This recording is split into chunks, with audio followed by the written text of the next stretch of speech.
Bonjour à toutes et à tous, on commence cette revue de presse en Italie avec la Squadra Azzurra qui retrouve l'Europe, comme le rapporte la Gazzetta dello Sport ce jeudi matin, car la sélection italienne reçoit l'Angleterre ce soir du côté de Naples, dans le cadre des éliminatoires pour l'Euro 2024. Un sacré choc qui s'annonce entre le champion d'Europe et les Three Lions. D'ailleurs, cela fait également les gros titres du Corriere dello Sport ce matin, mais le quotidien transalpin nous livre une autre information qui concerne aussi Naples, mais cette fois son club. En effet, le journal nous annonce le plan du Napoli pour garder Osimhen et Kvaratskhelia. Les deux hommes forment un duo de folie en attaque cette saison, et ils sont les deux grandes révélations qui attisent les convoitises. C'est le cas notamment de l'ancien buteur du LOSC avec le PSG, Manchester United ou encore Newcastle, qui sont très chauds de le faire venir cet été. Mais le leader de Serie A ne veut surtout pas perdre ses deux joyaux et compte bien rester sur sa lancée l'an prochain. Pour cela, le président Aurelio De Laurentiis est prêt à refuser toutes les offres les plus folles. À l'issue de la saison, il compte proposer une prolongation à Osimhen afin de le verrouiller et le garder encore quelques temps. Pour le jeune géorgien en revanche, le dossier devrait être moins compliqué à gérer, en tout cas pour cet été.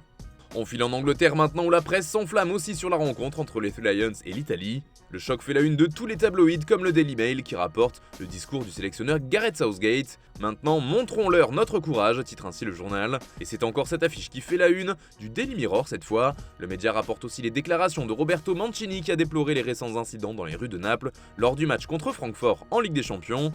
Le Daily Express fait également sa couverture sur Italie-Angleterre, mais le quotidien revient aussi sur la vente de Manchester United, car Jim Ratcliffe a augmenté ses parts dans l'offre pour acheter les Red Devils.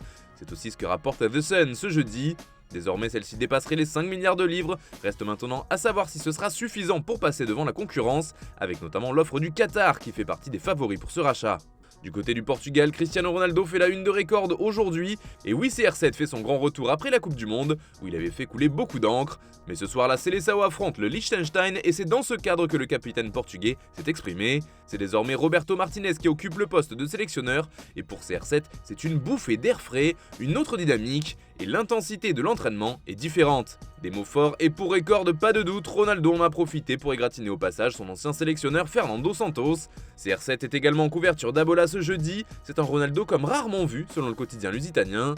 On imagine pourtant mal le Portugais changé à 38 ans, pourtant lui-même le dit, et ça fait la une en Angleterre avec The Times. Je suis un meilleur homme maintenant, après une mauvaise passe à Manchester. On part en Espagne avec le Real Madrid qui fait les gros titres de la presse et à propos de recrutement. En effet, c'est le retour du plan Haaland pour 2024 selon AS. D'après le quotidien, le Norvégien serait la grande priorité des Madrilènes pour cet horizon. En gros, la Maison-Blanche espère que la fameuse clause d'Haaland sera activée et qu'il pourra être transféré contre un chèque dont le montant est compris entre 220 et 240 millions d'euros. Le journal Marca rapporte lui le cas d'une autre piste du Real Madrid, mais au milieu de terrain cette fois. Il s'agit de Jude Bellingham, là aussi ce sera un sacré chiffre puisque son transfert pourrait grimper jusqu'à 150 millions d'euros cet été. Manchester City et Liverpool sont toujours dans le coup et lui offriront plus d'argent, mais le Real serait confiant quant à la volonté du joueur de venir à Madrid.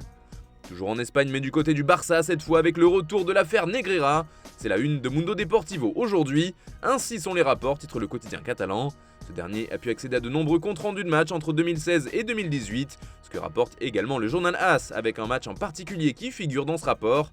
C'est la remontada du Barça face au PSG, et ce compte rendu est formel, il y a eu plusieurs erreurs d'arbitrage au cours de cette rencontre. Par exemple, l'action de Mascherano sur Di Maria aurait dû aboutir à un pénalty pour Paris et à une expulsion de l'Argentin selon le rapport.